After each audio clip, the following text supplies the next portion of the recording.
Hello everyone and happy holidays. Today I am doing an instructional video from the heart of my Christmas living room. The fire is crackling, the lights are twinkling, and I'm wearing my warm, comfy socks. And I get to be away from my sewing machine because I am going to do something different and teach you how to hand embroider. So I'm gathering my materials. I have my embroidery floss, my fabric, and also my embroidery hoop, also known as a tambour frame. I am putting my fabric on top of the bottom hoop, the small hoop, and putting the big circle on top of the smaller circle.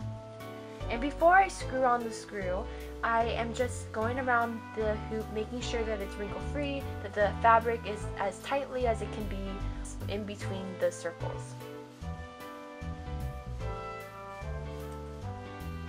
Once that is secure, I am just screwing on the screw clockwise, righty-tighty, and also pulling on the top fabric to make sure it's still wrinkle-free, because when it gets more tight, it can get more wrinkly. So then I'm ready to thread my needle. I am cutting about a medium-sized length of embroidery floss. If you do it too long, it's more vulnerable to get tangled when you embroider, so I would say just keep it medium length. And from what I learned from another YouTuber, I'm actually tearing the floss in half so that I can get 2 uses out of it, and also it's not as thick. The thread wouldn't be as thick to embroider. And when you tear, make sure you tear down slowly because it can get tangled very easily, which is why I'm flipping it. So now I'm threading the needle multiple times, still trying to learn how to thread the needle in one go. But once I threaded the needle, I tied a knot at the end, and I am ready to embroider. So now that we are embroidering, I am doing a stitch called a back stitch, and when I embroider I normally just do this stitch because it makes a continuous line and it makes a continuous design. It's like drawing on fabric. But I do a normal stitch, the first stitch, and then I do a second normal stitch. But instead of stitching forward, I actually stitch backwards into the same hole. And I pull tightly. And I do this again continuously. Usually I would have drawn a design with my fabric pen and I would be following that, but that's basically the method that I use to embroider.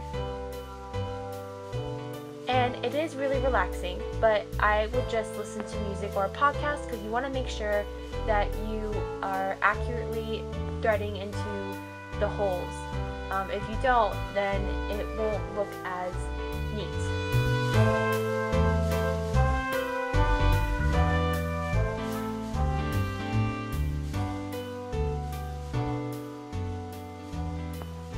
And also you want to make sure that the thread hasn't gotten tangled with other pieces of threads. One time that happened to me, as you can see, not all the thread was pulled through, and so it got tangled and it was just a huge mess. So make sure you're constantly checking the back to make sure it's all clean cut.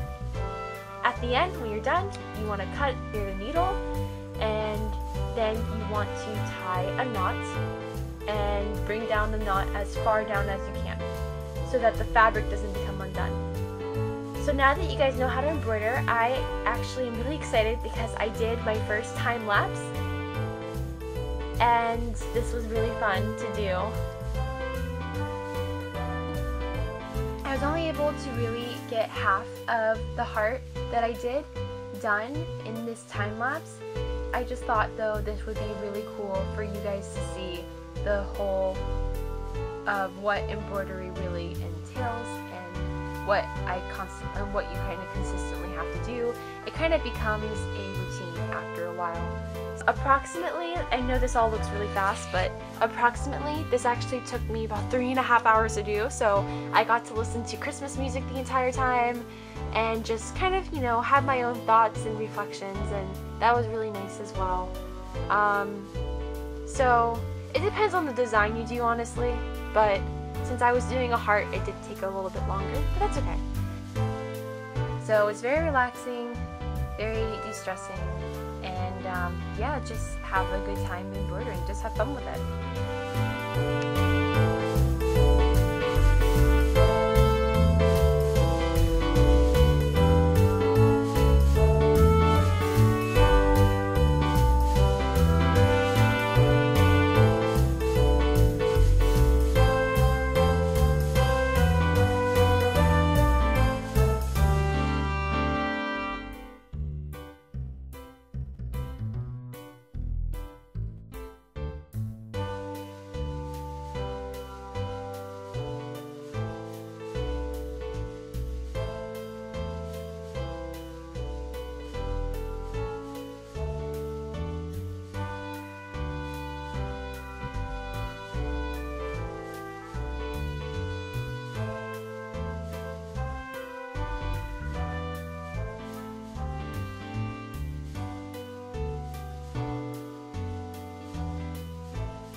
So since my camera died, it took 3.5 hours, my camera died, and also I was just klutzy with the files.